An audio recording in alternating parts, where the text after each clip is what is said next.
guitar now.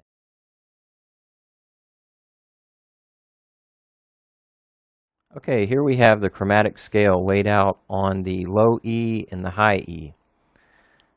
And I've done this as it appears using the flats and the sharps. That way you can see the contrast between the two. So, you see E, F, and then here you have G flat, but you also have F sharp. Okay, and then as we go along, we've got A flat here, but it's also G sharp.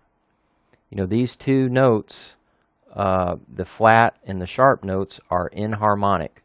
So you would say that A flat is inharmonic with G sharp because it's the same tone or pitch note, with two different names.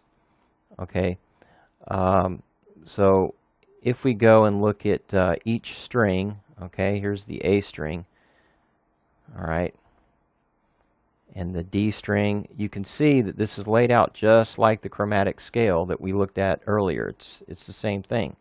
All right, just starting on a different note. Here we're starting on the G note, all right, but it's all the same notes. Here's the B string.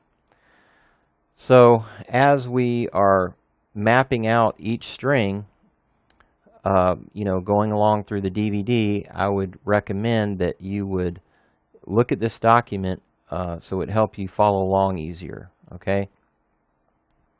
Because, one of the first things we're going to do is we're going to map out the key of C on each string, okay? Here we have the key of C on the low E and the high E as it appears, okay?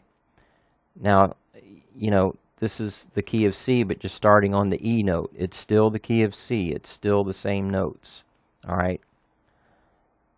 Okay, and so once we map out the key of C on a particular string and we come up with the mnemonics for each of the note locations, and we get that down, then we're going to move on to finding where the flats are, which is going to be easy because the flats are just behind the natural notes.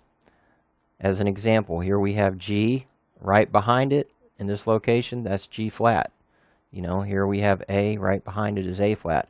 So once you have the key of C, it's going to be real easy to find the flats, okay?